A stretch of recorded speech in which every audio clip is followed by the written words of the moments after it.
Hello दोस्तों, आज हम लोग जो है मैथ की इस क्लास के क्रम में संख्याओं को पढ़ेंगे।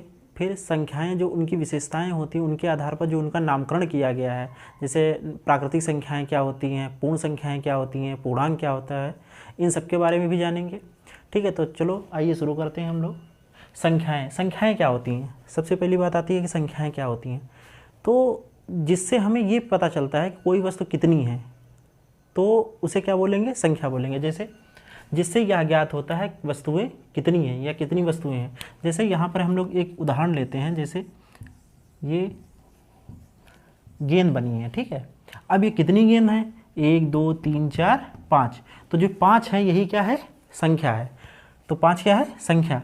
और जिस अंक से जिससे हम लोग इसे प्रदर्शित करेंगे, जैसे ये क्या लिखा है 5, तो ये क्या हमारा हो जाएगा? संख्यांक। इसे क्या बोलेंगे?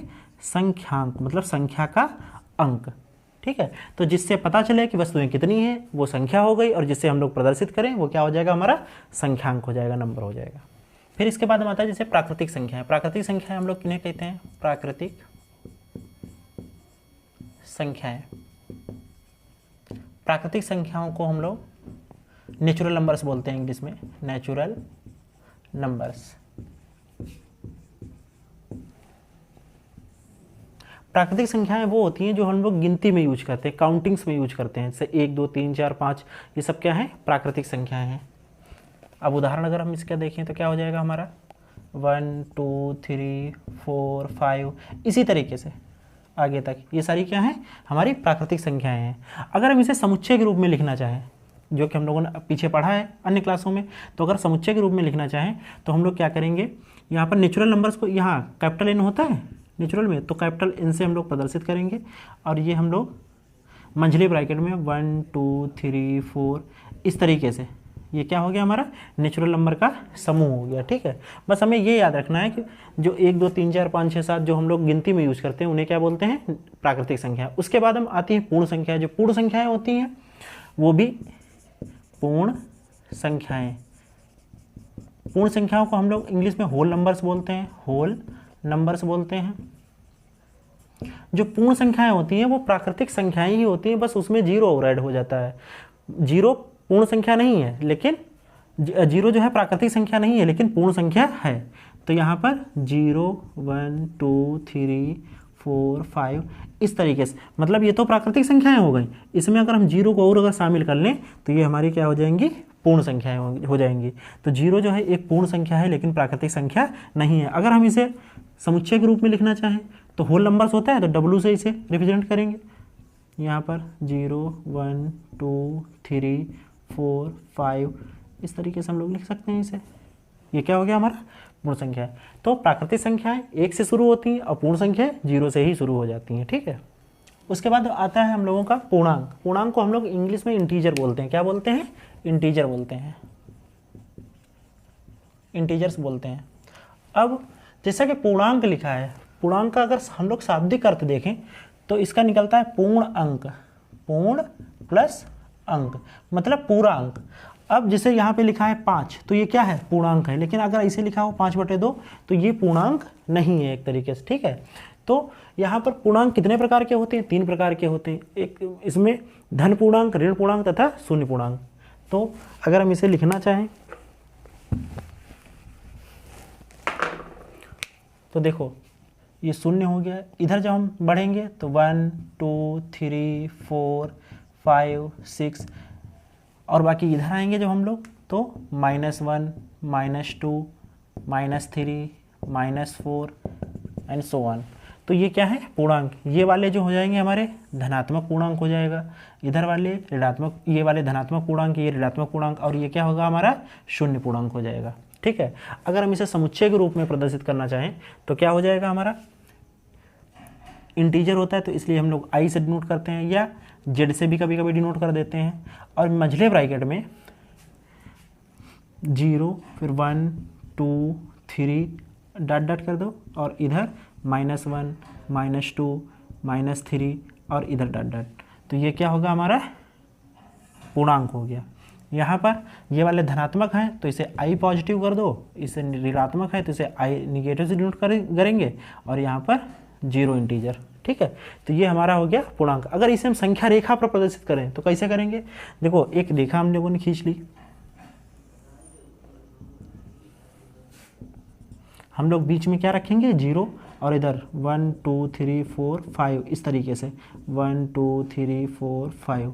इधर जब हम आएंगे तो -1 -2 -3 -4 -5, तो इधर आएंगे माइनस में, उधर जाएंगे प्लस में, और बीच में क्या होगा हमारा 0। ठीक है, तो यहाँ पर ये पूर्णांक क्लियर हो गया। इसके बाद में हम लोग देखते हैं जो सम संख्याएं। सम संख्याएं क्या होती हैं, जो भी संख्या 2 या 2 से कट जाए, मतलब 2 होगी उसके अलावा 2 से जो कटने वाली हों, डिविजिबल हों, ठीक है, विभाजित हो जाए पूरी, तो उन्हें क्या बोलेंगे हम लोग, सम संख्याएं बोलेंगे। जैसे 2 4 6 8 10 ये सारी क्या हो जाएंगी हमारी सम संख्याएं। और विषम संख्याएं क्या हो जाएंगी, जो 2 से ना कटे वो क्या हो जाएंगी विषम संख्याएं। जैसे 1 3 5 7 9 11 इस तरीके से ये सारी क्या हो जाएंगी हमारी विषम संख्याएं। विषम संख्याओं को इंग्लिश में ऑड नंबर्स बोलते हैं और सम संख्याओं को इवन नंबर्स बोलते हैं। सम संख्याएं जो 2 या 2 से कटने वाली जितनी संख्या होती है उन्हें सम बोलते हैं, और जो ना कटे 2 से वो क्या बोलेंगे हम लोग विषम संख्याएं बोलेंगे। यहाँ पर एक बात और गौर करने की है, अगर कभी 0 पूछा जाए, ठीक है, ऐसे तो हम लोग नॉर्मल कंडीशन में तो 0 को नहीं रखेंगे, लेकिन अगर कभी पूछा जाए तो 0 को कहाँ रखेंगे, तो हम लोग उसे सम में शामिल करेंगे। ठीक है, 0 को हमेशा सम में शामिल करेंगे। अब हम लोग जानते हैं भाज्य संख्याएं क्या होती हैं, अभाज्य संख्याएं क्या होती हैं, सहभाज्य संख्याएं क्या होती हैं। तो भाज्य संख्या को जो है हम लोग इंग्लिश में कंपोजिट नंबर्स बोलते हैं। भाज्य संख्याएं क्या होती हैं, देखो कोई भी संख्या हो, प्रत्येक पूर्ण संख्या जो होती है स्वयं से कट जाती है। जैसे 1 है तो 1 से कटेगी, 2 है तो 2 से भी कट जाएगी, 3 है तो 3 से भाग लग जाएगा, उसे स्वयं से कटेगी। उसके अलावा 1 से जो संख्या 1 होती है, 1 से भी क्या होती है पूर्णतः विभाजित हो जाती है। क्यों, 1 से जो है हम हर संख्या को भाग दे सकते हैं। जैसे यहाँ पर 5 है, 5 को हम 5 से दे दिया स्वयं से, तब भी देखो कट गई, 1 आया। 5 को हम लोग 1 से दे सकते हैं, तब यहाँ पर आ जाएगा 5। मतलब कोई भी संख्या होती है स्वयं से डिविजिबल हो जाती है, स्वयं से कट जाती है और 1 से कटती है। तो जो भाज्य संख्या होगी, संख्याएं तो सभी स्वयं से भी कटेंगी, 1 से भी कटेंगी, लेकिन जो भाज्य संख्या होगी वो इनके अलावा किसी अन्य संख्या से भी क्या होगी, वो पूर्णतः विभाजित हो जाएगी। ठीक है, अब देखो हम लोग यहाँ पर एक एग्जाम्पल देखते हैं। जैसे यहाँ पर हमने 4 ले लिया, ठीक है, 4 जो है किससे कटेगा, 4 से भी कट जाएगा। किससे कटेगी, 4 से भी। क्यों, देखो 4 से 4 को अगर हम भाग देंगे तो 4 1 4 कट गया। 4 को हम 1 से करेंगे तब भी 1 चक्के 4 4 आ जाएगा। उसके अलावा भी देखो 4 के गुणनखंड क्या होते हैं, 2 गुणे 2। तो 4 को अगर हम 2 से भाग करें तो 2 दूनी 4, 2 देखो 1 2 से भी कट गई, 4 जो संख्या थी वो 2 से भी कट गई। तो इसका मतलब 4 क्या है, हमारी भाज्य संख्या है। ठीक है, इसी तरीके से हम लोग और देखते हैं। जैसे 4 हो गई, उदाहरण के तौर पर 4 है, 6 है, 6 देखो 6 से भी कटेगी, 1 से भी कटेगी, उसके अलावा 2 से भी कट जाएगी, 3 से भी कट जाएगी, 9 भी कट जाएगी, 12 भी कट जाएगी। इस तरीके से ये सारी क्या है हमारी भाज्य संख्या है। उसके बाद हम आता है अभाज्य संख्या है। अभाज्य संख्याओं को हम लोग इंग्लिश में प्राइम नंबर्स बोलते हैं। क्या बोलते हैं, प्राइम नंबर्स बोलते हैं। जो अभाज्य संख्याएं होती हैं वो जो केवल एक और स्वयं से कटती हैं, से कटती या विभाजित होती हैं, कटती हैं। जैसे इसमें कौन सी ऐसी संख्याएं आ जाएंगी, जैसे यहाँ पर 2 हो गई, 3 हो जाएगी, 5 हो जाएगा, 7 हो जाएगा, 11 हो जाएगा, 13 हो जाएगा, 17 हो जाएगा। ये सब क्या है, अभाज्य संख्या है। ये केवल किससे कटेंगी, 1 से कटेंगी। जैसे 2 है यहाँ पर तो केवल 1 से कट जाएगा, 1 1 1 1 2 2। फिर उसके अलावा स्वयं से कटेगी, मतलब 2 से ही कटेगी, तो तब यहाँ पर 1 आ जाएगा। इसके अलावा कोई भी संख्या क्या पूर्णतः जो है इसे विभाजित कर सकती है, नहीं कर सकती। इसी तरीके से 3 है, इसी तरीके से 5 है, 5 भी 1 से कट जाएगी और 5 से कट जाएगी, उसके अलावा और किसी से विभाजित नहीं होगी। तो ये सारी क्या है, हमारी अभाज्य संख्याएं हैं। अब यहाँ पर एक गौर करने वाली बात यह है कि जो 2 होती है, जो संख्या यहाँ पर क्या है 2, ये जो है अभाज्य संख्या है। सबसे छोटी जो है अभाज्य संख्या, एक अभाज्य संख्या नहीं है, क्योंकि एक तो भाज्य में भी आती है, इसे भी विभाजित कर देती है। अभाज्य संख्याएं होती हैं वो भी 1 से विभाजित हो जाती हैं। तो 1 जो है वो न तो भाज्य है और न अभाज्य है। तो सबसे छोटी जो अभाज्य संख्या है वो 2 है, ठीक है। और 2 सम भी है, तो इसलिए ये भी कहा जाता है कि 2 जो संख्या होती है वो सबसे छोटी जो है अभाज्य संख्या है और समअभाज्य भी संख्या है। ये क्या है? समअभाज्य संख्या है। उसके बाद हम आ जाता है हमारा उसके बाद हम आ जाता है सहअभाज्य संख्या है। सहअभाज्य को हम लोग इंग्लिश में बोलते हैं कोप्राइम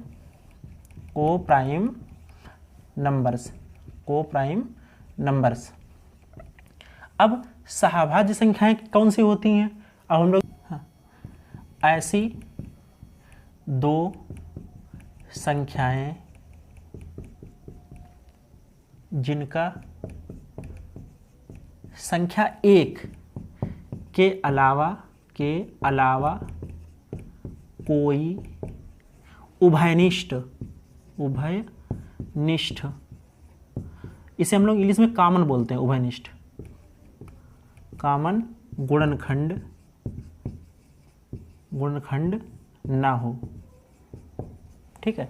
ऐसी 2 संख्याएं होती हैं जिनका केवल 1 के अलावा कोई भी उभयनिष्ठ या कॉमन गुणनखंड नहीं होता। जैसे हम लोग अगर एग्जाम्पल लें तो यहाँ पर हम लोग 7 ले सकते हैं, 9 ले सकते हैं, ठीक है, 4 ले सकते हैं, 3 ले सकते हैं।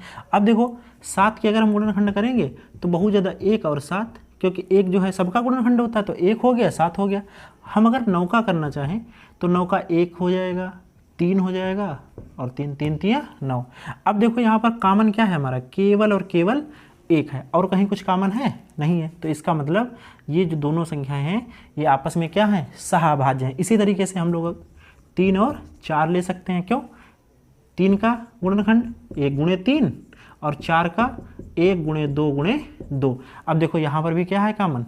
केवल जो है केवल और केवल 1 है। ये दोनों क्या हो गए हमारी? सहअभाज्य, ठीक है। इसके साथ साथ हम लोग एक चीज़ और देख लेते हैं जो अभी हम लोग पहले भी बता चुके हैं कि 1 न तो भाज्य है और ना ही अभाज्य है, ठीक है।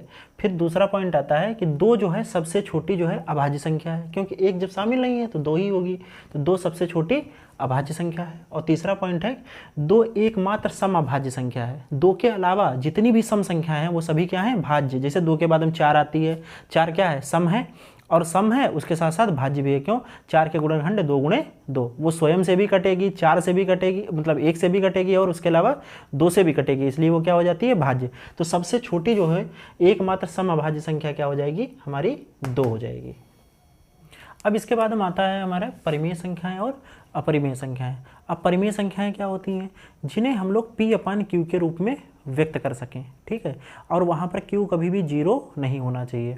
जैसे 5/2, 2/5, 3/4, ठीक है, A/B, ये सारी क्या हो जाएंगी? हमारी परिमेय संख्या हो जाएंगी। आइए देखते हैं परिमेय संख्या। इसे इंग्लिश में हम लोग रेशनल नंबर्स बोलते हैं। जैसे अब इसकी अगर हम परिभाषा पे आएँ तो P/Q के रूप की सभी संख्याएं क्या हो जाएंगी? परिमेय संख्याएं हो जाएंगी। ये परिभाषा हो गई। और जहां Q जो हो, Q ये हर जो है Q does not equal to 0, मतलब Q जो है 0 के बराबर नहीं होना चाहिए। जैसे अब यहाँ पर हम लोग एग्जाम्पल देख लेते हैं। जैसे 2/5, 3/4, 1/2, ठीक है, 5, 2। अब देखो 5 और 2 भी हैं, क्या है? परिमेय संख्या है। क्यों?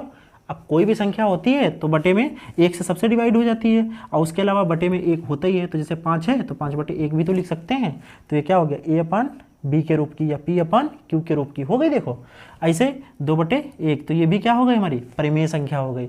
उसके अलावा जैसे √16 भी क्या है? ये परिमेय संख्याएं हैं, ठीक है। रूट के अंदर संख्या हो, उसका रूट क्या हो? आ जाए। जैसे जो √16 होगा, √16 है, √16 जो है ये किसका है? 16 का वर्गमूल क्या होगा? 4 हो जाएगा। तो ये भी जब 4 हो गया तो 4/1, तो ये भी क्या हो गई? हमारी परिमेय संख्या हो गई। ऐसे √4 ये भी क्या हो जाएगी? परिमेय संख्या हो जाएगी। उसके अलावा जैसे 1.333 इस तरीके से अगर दिया हो, मतलब दशमलव के बाद निश्चित क्रम हो संख्याओं का, जैसे 3 है, 3 है, 3 है, फिर आगे भी क्या होगा? 3 3 3, तो ये भी क्या हो जाएगी हमारी? ये भी परिमेय संख्या हो जाएगी। अनिश्चित नहीं होना चाहिए, अनिश्चित हो जाएगा तो अपरिमेय हो जाएगी। तो दशमलव के बाद अगर निश्चित क्रम है तो क्या हो जाएगी हमारी, ये परिमेय संख्या हो जाएगी। ठीक है, अब हम लोग देखते हैं अपरिमेय संख्याएं। जो अपरिमेय संख्याएं होती हैं जिन्हें हम P/Q के रूप में ना व्यक्त कर सकें, जिन्हें P/Q के रूप में न व्यक्त किया जा सके।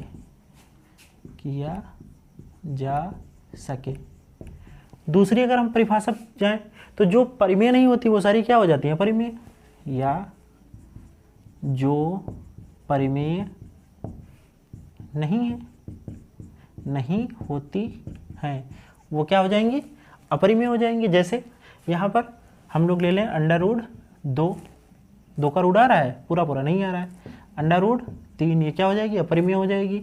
उसके अलावा अन्य जैसे, और एक चीज़ याद रखना, पाई, जो पाई है, पाई का जो हम लोग 22/7 मान रखते हैं ये तो परिमेय है, ये यहाँ आ जाएगा। लेकिन अगर हम 3.14 करके इस तरीके से अगर करते हैं तो वो जो है अपरिमेय होगा। क्यों, उसके दशमलव के बाद में संख्याओं का एक मतलब जो पॉइंट वो होते हैं, नंबर्स होते हैं, उनका एक निश्चित क्रम नहीं है। तो जो पाई या पाई से युक्त, जैसे मान लो 25 पाई आ जाए, ठीक है, तो ये भी क्या हो जाएगा हमारा, अपरिमेय हो जाएगा, पाई या पाई से युक्त। उसके बाद दशमलव के बाद अगर अनिश्चित क्रम है, जैसे यहाँ पर 1.32592821, कुछ भी कोई निश्चित क्रम ही नहीं है, तो ये क्या हो जाएगा हमारा, अपरिमेय संख्या हो जाएगी। इधर हम लोग और एक चीज़ देख लेते हैं, अगर जैसे इस तरीके से लिखा हो 1.325 इस तरीके से, तो देखो यहाँ पर एक निश्चित क्रम चल रहा है 325, तो ये भी क्या हो जाएगा हमारा, परिमेय हो जाएगा। लेकिन जहाँ पर निश्चित क्रम ना हो ये क्या हो जाएगा हमारा, अपरिमेय हो जाएगा। ठीक है, अब यहाँ पर हम लोग देखते हैं चर और अचर संख्याएं क्या होती हैं। फिलहाल जो चर और अचर संख्याएं होती हैं मोस्टली जो है हम लोग बीजगणित में यूज करते हैं, लेकिन यहाँ पर समझ लेते हैं। जो चर संख्याएं होती हैं उसको हम लोग इंग्लिश में वेरिएबल बोलते हैं, ठीक है। और जो चर संख्याएं होती हैं इनका मान जो है समय परिस्थिति के अनुसार जो है हमेशा बदलता रहता है। जैसे हम लोग मान लेते हैं, और इसे हम लोग जो डिनोट करते हैं वो अल्फ़ाबेट में, जैसे ABC, XYZ, LMN, इस तरीके जो भी होती हैं, जो मतलब हम लोग डिनोट करते हैं वो सब क्या होती हैं, चर संख्याएं होती हैं। जैसे यहाँ पर ABCLPQXYZ, ये सब क्या है, चर संख्याएं। क्यों इन्हें चर कहते हैं, क्योंकि इनका मान जो है हमेशा बदलता रहता है। आज अभी कुछ और है, किसी समीकरण कुछ और है। जैसे यहाँ पर x + y बराबर, जैसे हमने मान लिया 5। अब देखो यहाँ पर x का मान कुछ भी हो सकता है, y का मान कुछ भी हो सकता है। देखो कैसे, x का 1 हो सकता है, y का 4 हो सकता है। दोनों का अगर हम जोड़ेंगे x + y तो क्या हो जाएगा हमारा, देखो बराबर 5 आ रहा है। यहाँ पर 4 हो सकता है, यहाँ पर 1 हो सकता है, बराबर 5 हो सकता है। यहाँ पर 2 हो, यहाँ पर 3 हो, x का 2 हो, y का 3 हो, तब भी 5 आ जाएगा। यहाँ पर 3 हो, यहाँ पर हो सकता है 2 हो, तब भी 5 आ जाएगा। मतलब देखो हमेशा बदल रहा है कि नहीं बदल रहा है, तो इसका मतलब कोई स्थायी इनकी वैल्यू x y की नहीं है। उसी तरीके से a + b हो सकता है, कुछ भी हो सकता है। तो ये सब क्या है, हमारे चर हैं, ठीक, चर संख्या है।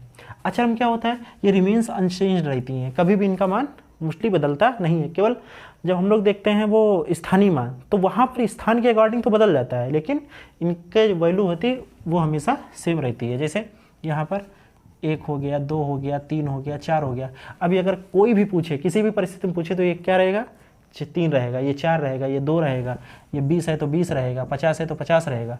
तो इनका मान जो है समय परिस्थिति के अनुसार बदलता नहीं है, लेकिन इधर हमेशा बदल जाता है, ठीक है। अब यहाँ पर हम लोग देखते हैं संख्याओं का आरोही क्रम और अवरोही क्रम। आरोही क्रम को हम लोग इंग्लिश में जो है असेंडिंग ऑर्डर बोलते हैं, बढ़ता हुआ क्रम बोलते हैं, ठीक है। इसे क्या बोलते हैं, असेंडिंग ऑर्डर, और उसे डिसेंडिंग ऑर्डर। अब इसमें जो हम लोग पहले छोटे से बड़े की ओर या नीचे से ऊपर की ओर, ठीक है, इस तरीके से जब क्रम से चलते हैं तो उसे क्या बोलते हैं, आरोही क्रम। जैसे उदाहरण के तौर पर, जैसे मान लो हम लोग 1 से लेके 5 तक संख्याएं ले ली, 1 2 3 4 5। अब ये क्या है, देखो इधर से हम बढ़ रहे हैं, नीचे से ऊपर जा रहे हैं। और अगर इसे हम 5 से 1 तरफ ले जाएं, 5 4 3 2 1, तो देखो हम लोग डिक्रीज कर रहा है यहाँ पर ऑर्डर। तो 5 से अगर हम 1 तरफ जाएंगे तो ये क्या हो जाएगा, हमारा अवरोही क्रम हो जाएगा। अवरोही क्रम मतलब घटता हुआ क्रम, घटता हुआ क्रम, ठीक है। और आरोही क्या है, बढ़ता हुआ क्रम है, बढ़ता हुआ क्रम, ठीक। अगर जैसे यहाँ पर हम लोग एक एग्जाम्पल ले लें, जैसे यहाँ पर 2 है, 5 है, 9, 0, -8, 7, 3, 12, 1, इसे जो है आरोही क्रम में और अवरोही क्रम में व्यवस्थित करना है इन संख्याओं को। तो कैसे करेंगे हम लोग? आरोही क्रम में क्या करते हैं, सबसे पहले सबसे छोटी संख्या क्या लेते हैं, आरोही क्रम में सबसे पहले छोटी, फिर उससे बड़ी, फिर उससे बड़ी, फिर उससे बड़ी, इस तरीके से क्रम से लगा लेते हैं। अब देखो यहाँ पर देखते हैं हम लोग, सबसे यहाँ पर सबसे छोटी संख्या कौन सी हो जाएगी, यहाँ पर हो जाएगी सबसे छोटी 8। क्यों? ये ऋणात्मक में है, ठीक है। तो सबसे पहले हो जाएगी -8। फिर उसके बाद क्यों, अब देखो हम लोगों ने संख्या रेखा जो पूर्णांक पढ़ी थी वहाँ पर देखते हैं 0, 1, 2, 3, 4, इस तरीके को हम धनात्मक में देखते हैं। और इधर -1, -2, -3, -4, ये क्या है, सब ऋणात्मक इधर होती हैं। तो यहाँ से इधर जितनी भी ये सब छोटी संख्या है, यहाँ से इधर को जितना बढ़ेंगे ये सब क्या हो जाएंगी, हमारी बड़ी हो जाएंगी, ठीक है। तो यहाँ पर सबसे छोटी -8 कहाँ इधर आएगा, -8, 5, 6, 7, 8, तो हम लोग सबसे पहले रखेंगे -8। फिर इससे बड़ी क्या हो जाएगी, अब देखो यहाँ पर कोई माइनस वाली संख्या नहीं है, तो फिर उसके बाद 0 हो जाएगा। फिर उसके बाद में क्या हो जाएगा, हमारा 1 हो जाएगा। 1 के बाद 2 है, फिर 3 है, 3 के बाद फिर 5 है, 4 नहीं है तो 5 हो गया। फिर उसके बाद 7 हो जाएगा। 7 के बाद में क्या हो जाएगा हमारा, फिर 9 हो जाएगा, ठीक है। उसके बाद 12 हो जाएगा। तो ये हमारा क्या हो गया, आरोही क्रम हो गया। देखो बढ़ता हुआ क्रम है। और अवरोही क्रम में क्या हो जाएगा, सबसे बड़ा, फिर उससे छोटा, फिर उससे छोटा। तो हम लोग इसी को क्रम को क्या कर देंगे, पलट देंगे। तो क्या हो जाएगा, हमारा अवरोही हो जाएगा। जैसे यहाँ पर सबसे पहले लिख देंगे, अवरोही में क्या हो जाएगा हमारा 12, 12 के बाद फिर 9, फिर 7, फिर 5, 3, 2, 5, 3, 2, 2 के बाद हम 1, 0, -8, 1, 0, -8, ये हमारा क्या हो जाएगा, अवरोही क्रम हो जाएगा। तो आरोही में हम लोग नीचे से ऊपर जाते हैं, आगे की ओर बढ़ते हैं। अवरोही में अधिक से कम की ओर जाते हैं, घटते हुए क्रम की ओर जाते हैं। अब हम लोग इसी क्रम में जो है अनुवर्ती या उत्तरवर्ती संख्या क्या होती है, पूर्ववर्ती क्या संख्या होती है, इसके बारे में भी जानेंगे।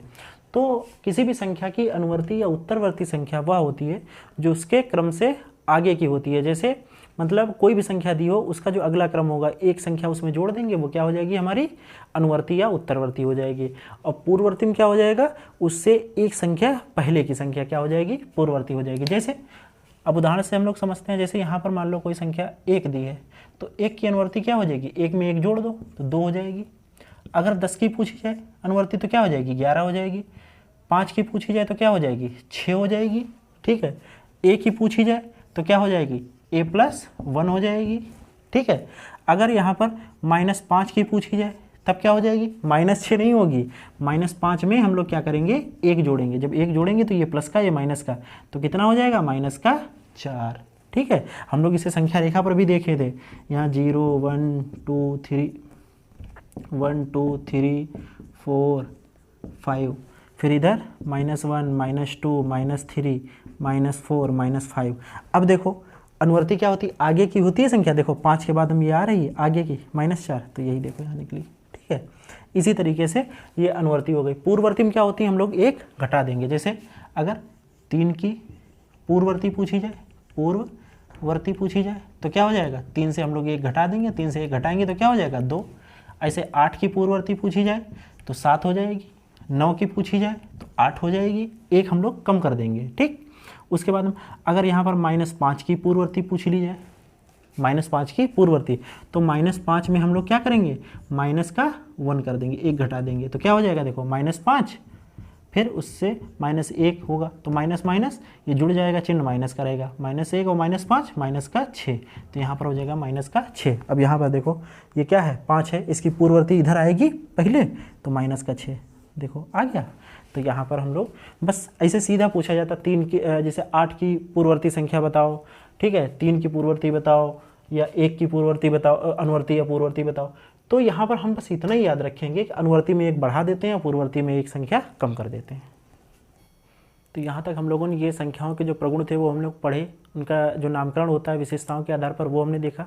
अब अगली वीडियो में जो है योज्य प्रतिलोम, गुणात्मक प्रतिलोम, दशमलव संख्याओं का जोड़ना, घटाना, गुणा, भाग, दशमलव संख्या क्या होती है, स्थानीय मान क्या होता है, वो जो है हम लोग नेक्स्ट वीडियो में करेंगे। Thank you.